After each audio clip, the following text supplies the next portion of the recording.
Hi there, today we're going to talk about rationalizing the denominator.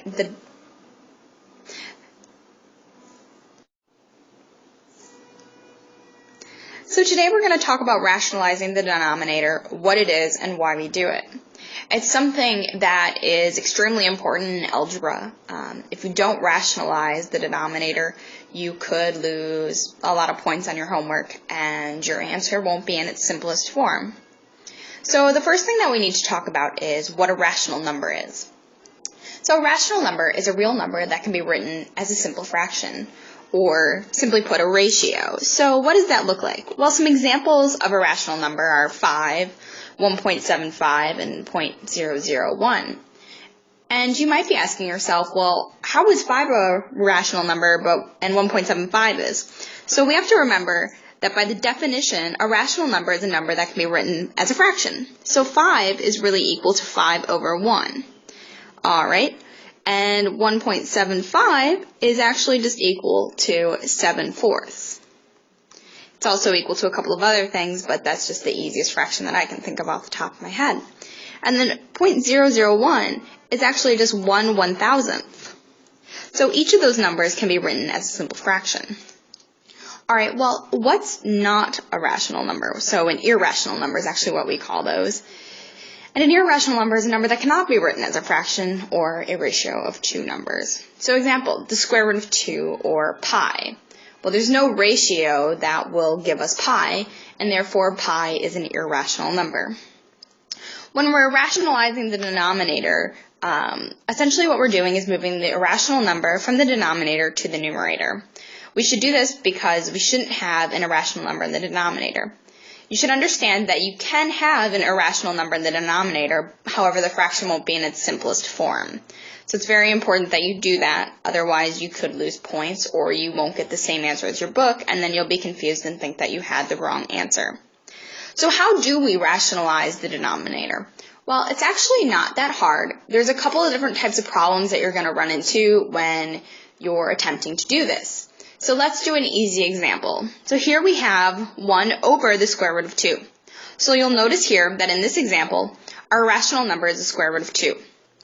So this one's really easy because we don't have any other numbers in the denominator that we have to worry about. So all we really have to worry about is that square root of 2. Well, if you'll remember, the square root of 2 over the square root of 2 really just equals 1.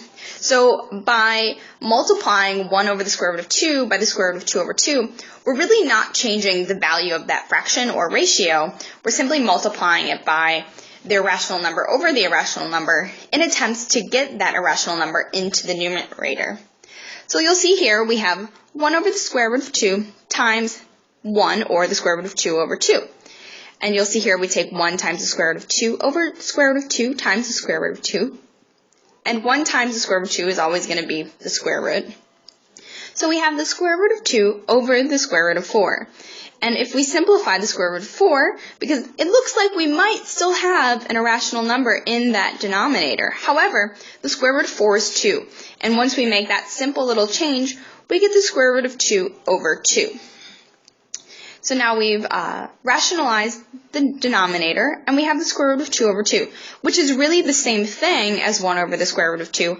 However, in algebra, this would be the correct answer. Now, this looks really easy. So let's say you had 1 over the square root of 6.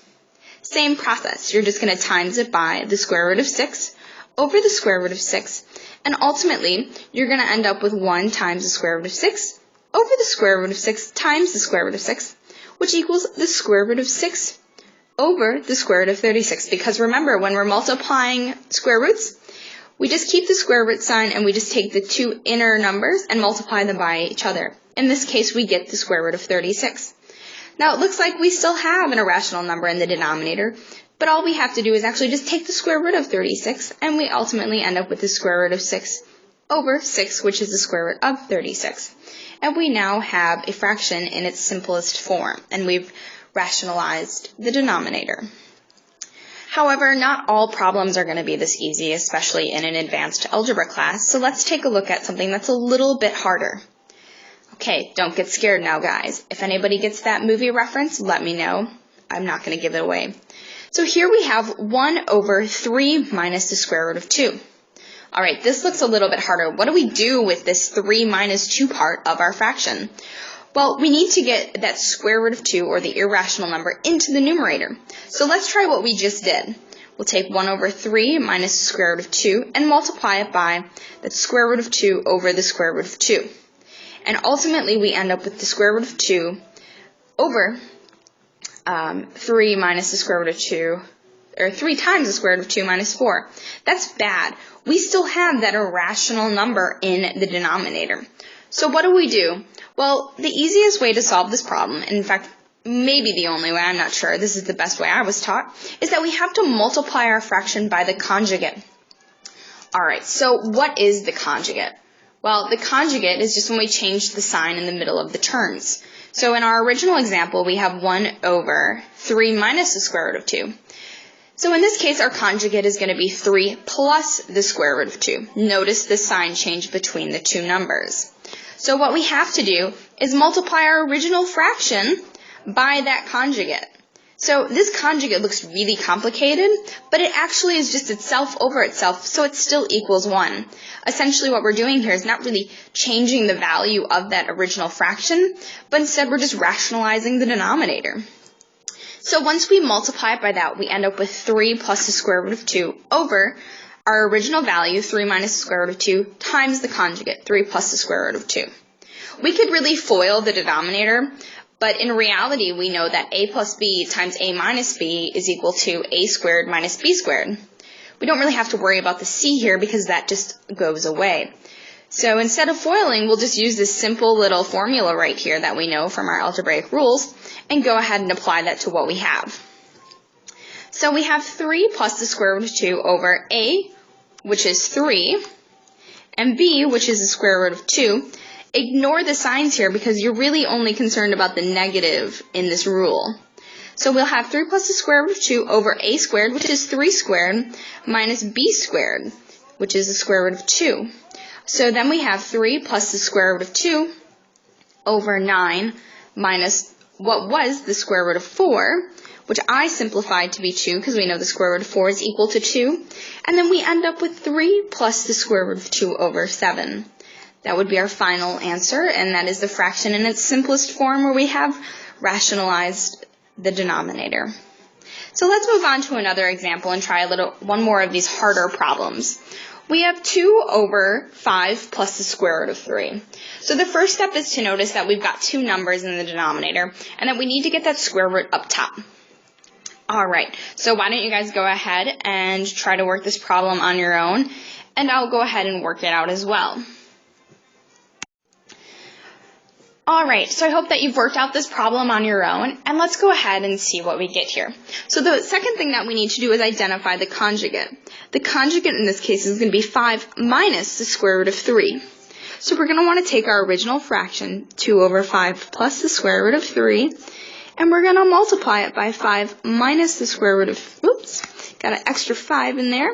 It's really important in algebra that you pay attention to what you're writing down. Sometimes you'll flip numbers, or you'll get things wrong, so it's always great to double check your work. So now that we've multiplied our original fraction by the conjugate here, which remember, 5 minus the square root of 3 over 5 minus the square root of 3 still equals 1. We're not changing the value of that initial fraction. And once we go ahead and multiply that out, we're going to get 10 minus 2 square roots of 3. So we're really just multiplying this 2 through to each of those terms. And by our algebraic rule of ace, let's see here, we have no eraser actually coming up. We're going to take a plus b times a minus b, and ultimately we'll end up with a squared minus b squared. So using that, on the bottom here we have 5 plus the square root of 3 times 5 minus the square root of 3, which will follow this rule. So applying that, ultimately we get 10 minus 2 square roots of 3 over a squared, which a is equal to 5, and 5 squared is 25. So we'll put the 25 here, and our minus sign by the rule. And we know that b is equal to the square root of 3, and the square root of 3 squared is equal to the square root of 9, which is equal to 3. And once we go ahead and simplify that, we'll have 10 minus 2 square roots of 3, and 25 minus 3 is going to be equal to 22. So now you're looking at this fraction here. We've got 10 minus 2 square roots of 3 over 22. And you could leave your answer like this, but really we haven't simplified it in its simplest form yet. You'll notice in the numerator here, we actually have a factor of 2 in each of our, oops, I still have the eraser on here, don't mind me. We have 10, which is a factor of 2. So if we pull a 2 out of 10, we get 5. And then if we pull a 2 out of this 2 here, we get minus 1 square root of 3, or just the square root of 3. I always like to put the 1 there, kind of reminds me of where I'm at. And in the denominator, you'll also know that we have a factor of 2. So if we pull a 2 out of 22, we're left with 11. And ultimately, those 2's cancel, and we're left with 5 minus the square root of 3 over 11. And that would be that fraction when we rationalize the denominator, not the denominator, in its simplest form. You'll notice here that I sort of dropped that 1 in my answer. I typically just use that to kind of be a placeholder as I'm working through the problem. You can leave it in there. It's not wrong if you do. So I know that this one was a little difficult, so let's go on to another example here so we can just get a little bit more practice. So now we've got 7 over 3 minus the square root of 2. So we want to multiply this fraction by its conjugate, which in this case is going to be 3 plus the square root of 2. Over 3 plus the square root of 2. Once we do that, we'll take 7, 3 minus the square root of 2, multiplied by that whole conjugate here. So let's go in and do 3 plus the square root of 2 over 3 plus the square root of 2, which we remember equals 1. And once we do that, 7 times 3 is 21, plus 7 square roots of 2, all over 3 minus the square root of 2 times 3 plus the square root of 2. And again, we remember that a plus b times a minus b is going to always equal a squared plus b squared. And you'll notice that I just made a mistake here, which is not uncommon in algebra, which is why we always double check our work. It's actually a squared minus b squared always. So once we do that, we know that a is equal to 3. B is equal to the square root of 2. We'll have 21 plus 7 square roots of 2 over a squared, which 3 squared is going to be 9, minus 2 squared is the square root of 4, 2. We're going to get 21 plus 7 square roots of 2 over 7. Now this one is a little bit easier to see than the last one. Here we have factors of 7 in all of our spots here. So if we pull out a 7 on the top, we're left with 21 divided by 7 is going to be 3, plus 1 over the square root of 2, because 7 times 1 is 7. We still have 7 square roots of 2. And we'll pull a 7 out of the bottom, and we're left with 7 times 1. And if we simplify that, those 7's cancel out. We're left with 3 plus 1 square roots of 2, or you can write that as 3 plus the square root of 2. So you'll see here that there's a couple of ways you want to approach these problems. If you've got something that looks like any number, so let's say 2 over the square root of 5, you simply want to multiply that by 1, or the square root of 5 over 5, so we can get their rational number out of the denominator. And therefore we have 2 square roots of 5 over the square root of 25, which equals 2 square roots of 5 over 5. We've now rationalized that denominator to numerator, and we've fixed that fraction. If you have something a little bit more advanced, like 2 over 2 plus the square root of 3, you have to multiply by the conjugate. Remember that conjugate is when you change the sign to the opposite of the original. In this case, we'll have 2 minus the square root of 3. You'll go ahead and multiply through and do as we just did. Remember, algebra is usually a step-by-step process, and as long as you don't forget those steps, you'll be fine. Another thing that we saw is that we always want to make sure that our fraction is in its simplest form.